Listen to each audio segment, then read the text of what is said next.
So in the example we just did, it illustrated all the important concepts of correlation versus causation and lurking variables. That at the surface, it seems like there's only one difference in the two groups, but really there are all these other lurking variables. Even though that example was informative, it's not like life or death. But let's do an example now that is life or death and is more significant. So nowadays everybody uses cell phones, and people are scared as to whether using cell phones has any health issues. In particular, for example, causing cancer. And so every year there are studies that are done to try to make a conclusion about this. And so the studies that are usually conducted are people look at two different groups of people. Let's say there's 100 people in each group. One group uses cell phones regularly, and one group, let's say, does not use cell phones.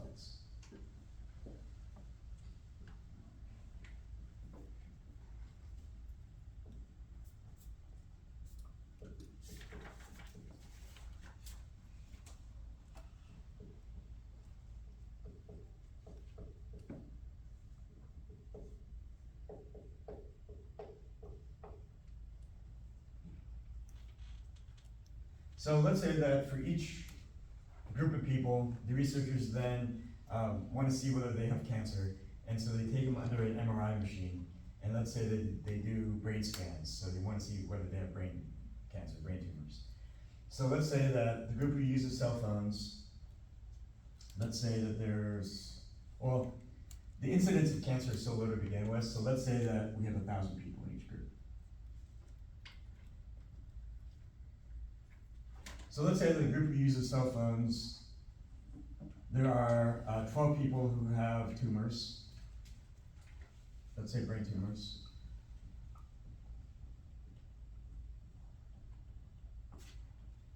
And the group who doesn't use cell phones, let's say there are 2 people who have brain tumors.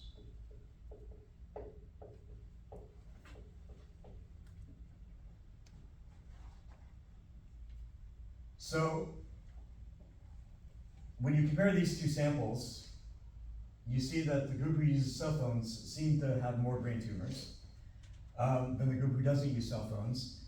But the difference is how many fold difference between the two groups? 6.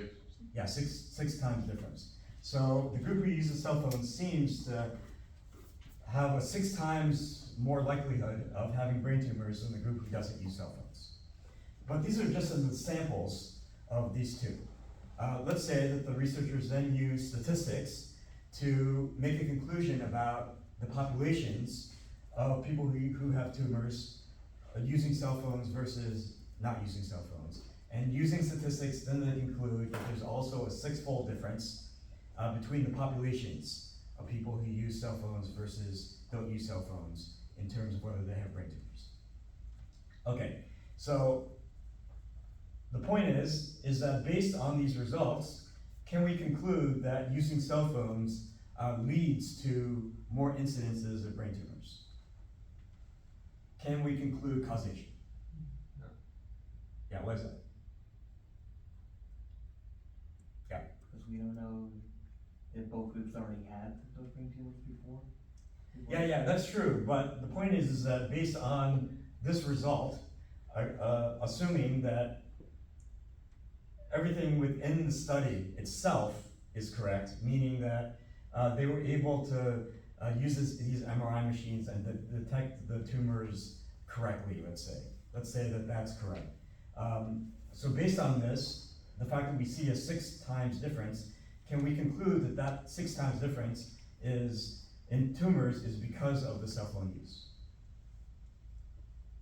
And if we say that we can't, then we should be prepared to come up with an alternative explanation that explains this data. Yeah. So, no, we can only draw a correlation from this because there are, again, other circumstances associated with those who do not use cell phones and those who do that could, such as lifestyle differences, just through avoiding technology as a whole, especially something as integral as a cell phone, that can lead to a difference of exposure to, you know, other such things in life that can be carcinogens and cause, brain cancer. Okay, excellent. So you're arguing that there are other factors that are linked to people who use cell phones that are causing the brain tumors itself, and not the cell phone use specifically. So when we say that, we should now be prepared to come up with actual concrete examples to link those actual factors with people who use cell phones. So what actual other things are tied to people who use cell phones that could actually be causing the brain tumors, and not the cell phone use itself? Genetics maybe, like past. Yeah, maybe, but how does that explain these results? How does that fit into these results?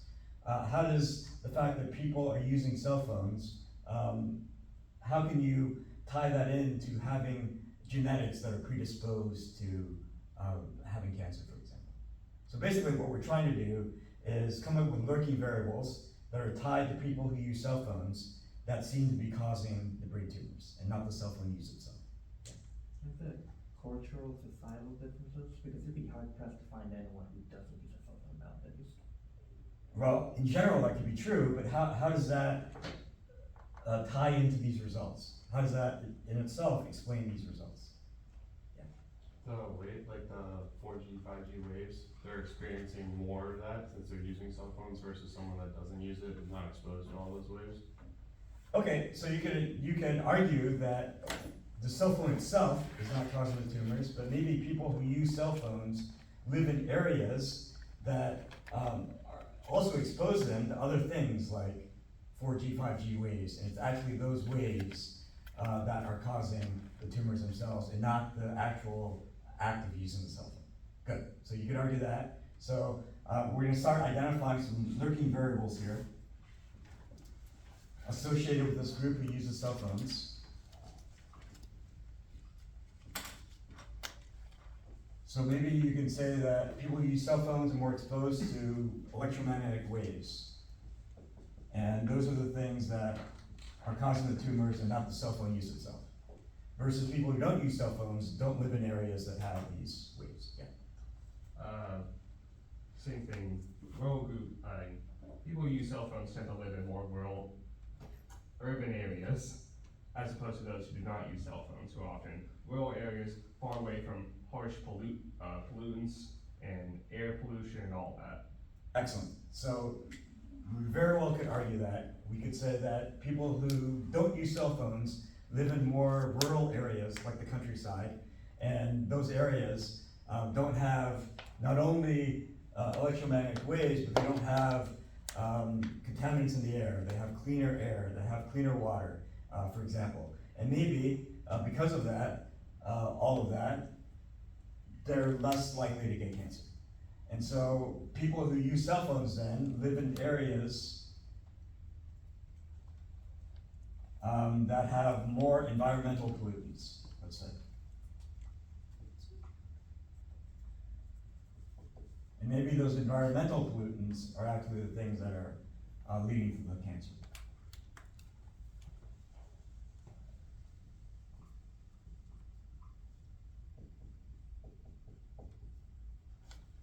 Good, so this is a very much a lurking variable, so any other lurking variables you can come up with? It could be a possibility that those who use cell phones regularly have less healthy of a lifestyle than those who do use cell phones regularly. Okay, very good. So maybe you could argue that people who use cell phones as a whole are more stressed out, they have less time to exercise and live healthy lifestyles. Because of less healthy lifestyles, that in itself is leading to higher cancer. Okay. So less healthy lifestyles.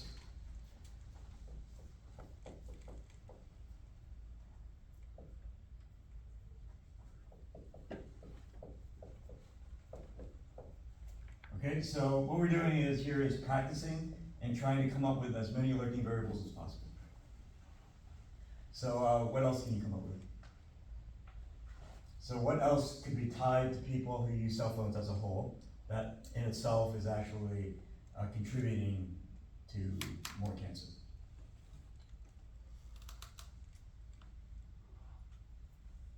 I mean, occupations, Okay, potentially? so let's come up with a narrative or story that, that describes that.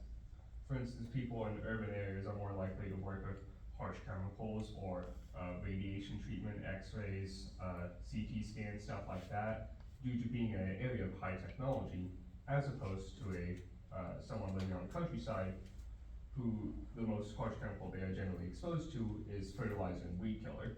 Very good. So, so your general argument is based on the job itself, but when you explain that, that seems to be more in line with the environmental pollutants. But we could continue with your point by saying that, for example, you could argue that people who use cell phones maybe have more stressful, higher powered jobs, and maybe the stress itself is actually leading or contributing to having more incidences of cancer. So maybe you could say more stress.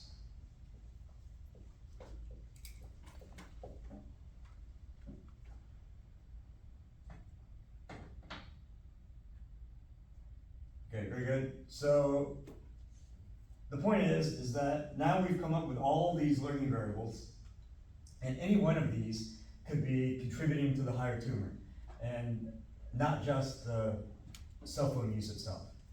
So because of that, from this study, the best you can conclude is that there's correlation between using cell phones and having brain tumors.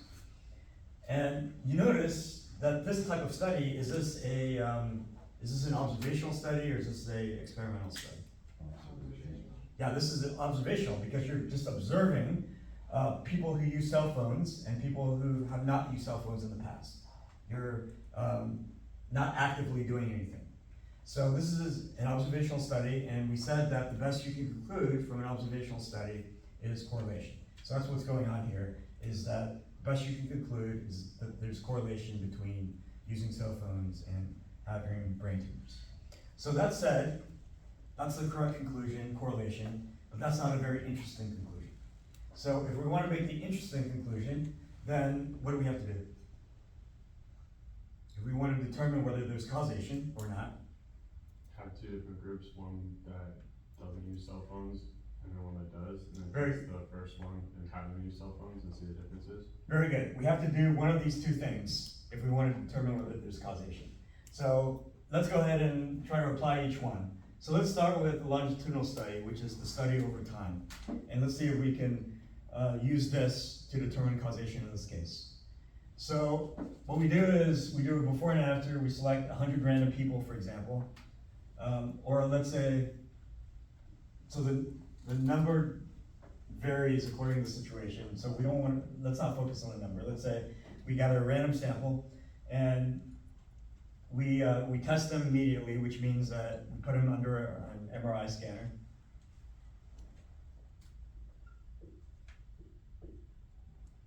And then basically we do an after. So what the after means is that we have to give them time to possibly develop tumors. So that takes time. But how much time should we give them? Should it be days, months? Well, to develop tumors, it probably takes years or decades, right? So we're talking about a lot of time here. So that gives us the after group. So at this point, now we test them. But that's only after a lot of time has passed. So now if we test them, and let's say that it turns out that they have a lot more tumors than before, then can we conclude that the tumors must have been because of the cell phone use? I'll say that no, because all those working variables still go into play and through all those years. Well, not necessarily, because in this type of study, the two groups at the surface look like the only difference is the cell phone use. But really, there's all these other looking variables as well. But that's only because you're using these two groups that are being chosen this way, cell phone use versus not cell phone use. And so you have all these lurking variables in the cell phone group. But the way this study is conducted, you're taking just random people And in that random people, there's gonna be people who have used cell phones and not used cell phones. There's gonna be people who have lived in the countryside and not lived in the countryside, and so on. So this group, when you do it before and after, supposedly the only difference should be the cell phone use versus not using cell phones. Because now you're, in the after group, you're forcing everybody to use a cell phone. So originally, you're gonna have some people who didn't use cell phones, but now you're forcing everybody to use cell phones, so that'll be the after group. So now you don't have those same lurking variables issue that you did in the past. Because these two groups, at the surface, it should be, the only difference should be that the after group, everybody has used cell phones now. But is that really the only difference between the two groups? Yeah. Age. Yeah, so now, because of this time issue, you let a lot of time elapse. So decades and decades. So this group, maybe 40 years later, if they have more tumors, maybe that's just expected because they got older. So it turns out that most of the time, you can use a longitudinal study because time isn't a factor in most cases, because maybe you're only letting days or weeks or months pass. But in this case, you're letting a lot of time pass. So now there's a big difference in time between the two groups. So now, a longitudinal study would not be appropriate in this example to gauge causation. Because now, there's two big differences between the two groups. There's using cell phones, one difference, but there's also a big time difference. And you don't know which difference is actually leading to the tumors. So in this example, a longitudinal study would not be appropriate to determine causation because of the time issue. But if we look at the controlled study, we're gonna take two random groups of people, which means we're gonna select people randomly from across the world. And within those random groups, you're gonna have percentages of people who have lived in the countryside, percentages of people who have stress, high stress, low stress, percentages of people who have the same environmental pollutants or not environmental pollutants. So between these two random groups, the percentages of people as a whole are gonna be in the same mixes. And then in the first random group, you're gonna test them by putting them under an MRI machine.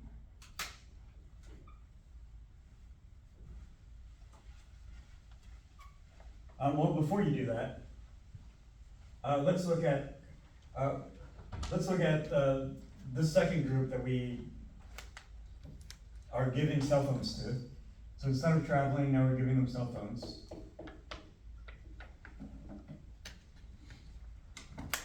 But after we give them cell phones, remember we said that we had to let enough time to elapse. So after we give them cell phones, we don't test them immediately. We allow time to pass. And that could be decades. And now we test them for tumors. And so that's the experimental group. And so the other group, what we do is we set up the other group called the control group.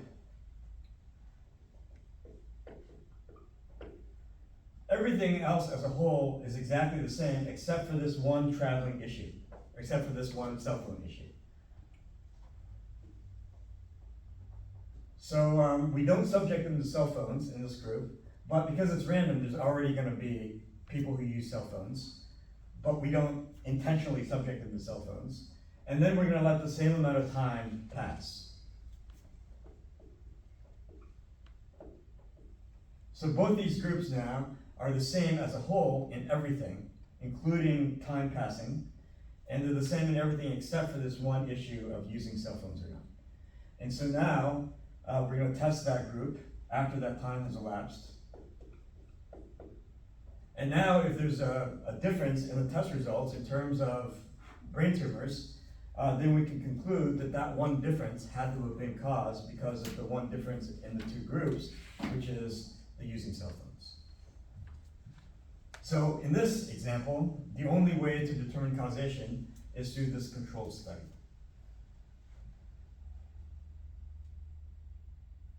Any questions?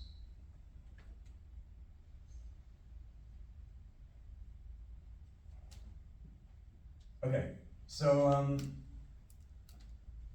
that said, year after year, people have tried to answer this question as to whether cell phones lead to more brain tumors by doing this type of study year after year.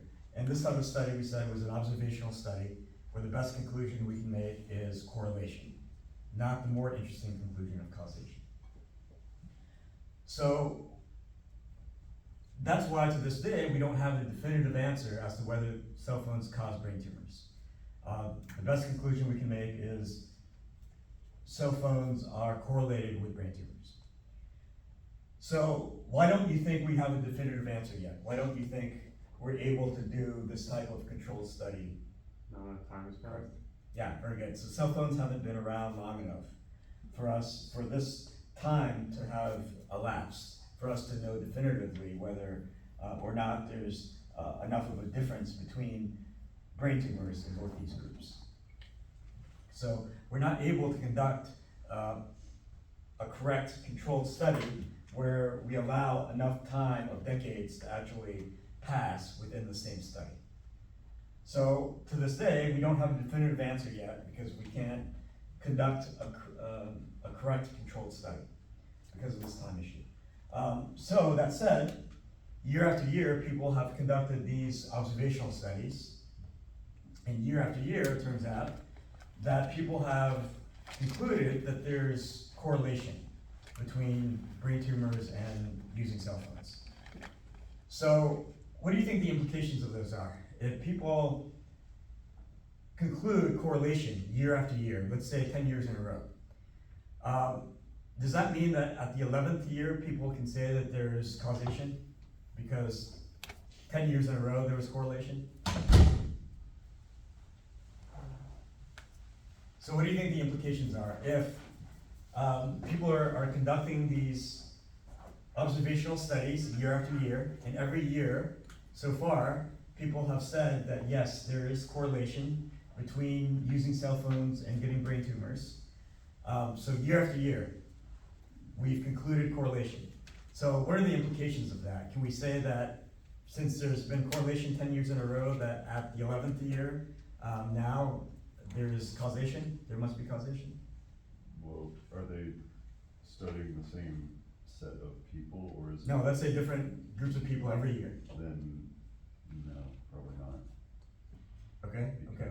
So one would vote for maybe not, so, yeah. They'd probably have to compare it to a regular study based off of like the average person just getting a tumor in general without putting in the cell phones, and then compare it after that study has been tried twice or 3 times even with cell phones to even like compare them.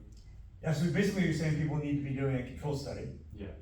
Yeah, so the issue with that is that in the same controlled study, we don't have enough time to go by in order to do that one controlled study. So that's why people, to substitute, people have been doing this observational study year after year. But unfortunately, we keep seeing correlation every year. So does that mean that there's causation? I mean, as long as it's an observational study with those same looking variables, we can arguably never draw causation through this correlation as long as those looking variables are still a factor in this observation. Okay, excellent. So just because there's correlation year after year after year, that correlation could be contributed to any of these lurking variables. And even if the study is different between different groups of random people, these same lurking variables are still there. So when you have correlation, you don't know what the causation is actually from. It's from any of these lurking variables that are still there. So just because there's correlation year after year after year doesn't mean that there's causation, because these same lurking variables are still there. And any of these lurking variables could be causing the brain tumors and not the cell phone use itself. So that said, why do you think that people keep doing these correlation studies year after year if they know that the best conclusion they can make is a weak conclusion of correlation? Maybe to see a trend in the data year after year? Okay, to see maybe if there's a trend, but we just, said that even if there's correlation year after year, that also doesn't, increase the chances of causation necessarily. So, what else do you think might be the reason as to why people keep doing these same studies if they know that the best conclusion they can make is a weak conclusion of correlation? Because it's still a highly controversial topic, and they're getting a lot of press from doing this kind of study. Okay, very good. So this being researchers, often researchers are paid to publish. So if they don't publish anything, they're not getting paid.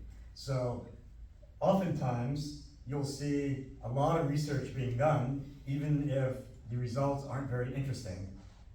They need to get something out there. They need to get published. So as being the receiving end of that, as being part of the audience that has to be subject to these results, you also need to be aware of that, is that a lot of this research that comes out might not be very substantial. It might just be correlation and not very interesting, like causation, for example. So that's one thing, is that researchers are under pressure just to publish something. What's another reason that we keep seeing these conclusions, these studies with weak conclusions being published?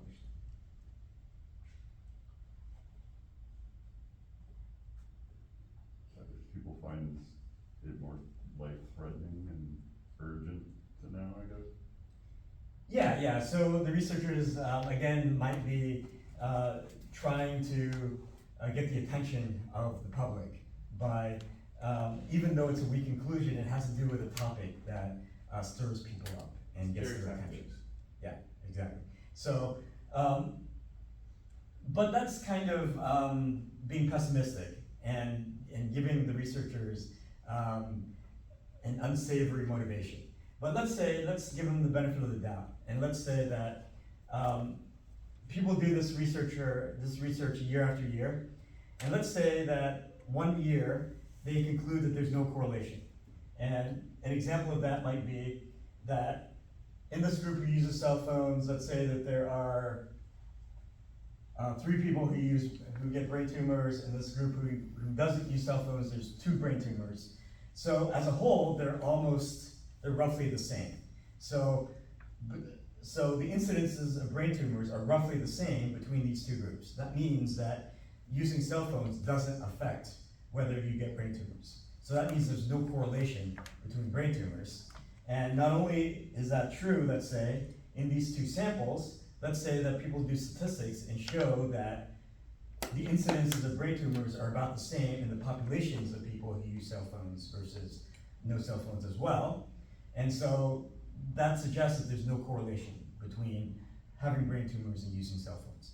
So if there's no correlation between using cell phones and having brain tumors, and this result is repeatable, that other research groups also conclude the same thing, if there's no correlation, then what can we say about causation? So correlation is just any kind of link at all, any association at all. But causation is a very specific kind of correlation. So if there's no correlation, then what can we say about causation? There's no causation. There cannot be causation if there's no correlation. If there's no association to begin with, then there can't be a strong association like causation.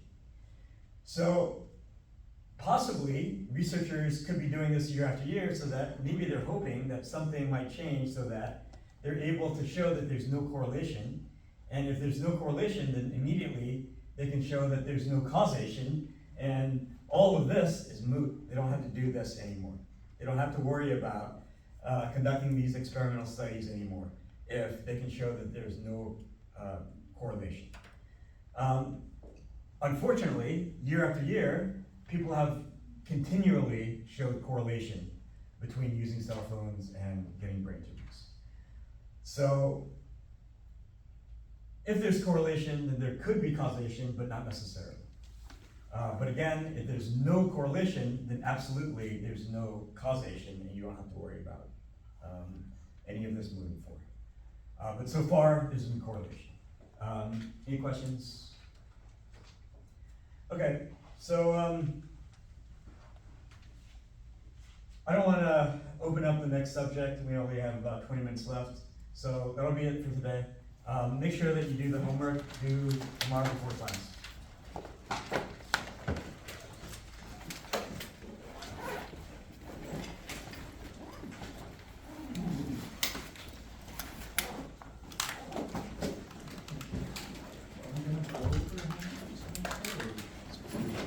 We'll just go over any questions that you have.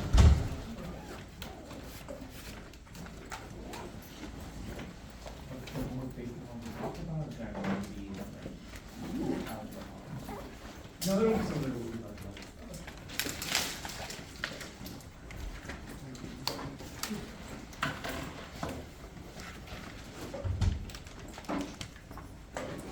Good day, sir. Thank you.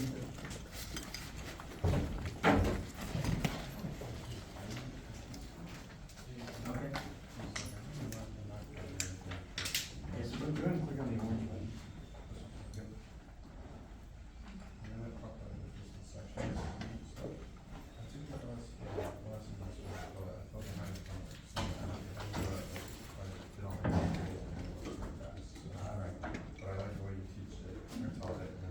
Okay, appreciate that. Did you take the class online or? Yeah, I was in Louisiana, so I had to do it, but I fell behind a bit of just me and film, really, so. Yeah, I couldn't find the textbook. Or is it the e-text or here? It's the e-text, yep. That's it. And then that. Let me make sure it popped up, because I think it was a little different before, I don't know, I know EFSC changed a bunch of stuff this past summer.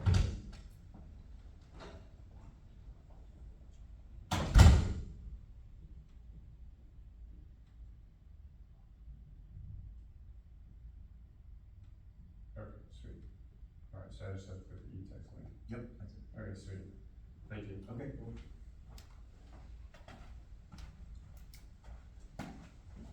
Hi, Robin, you have any questions? Really? Okay. I do about the homework. Oh, okay. We can talk about any questions you have.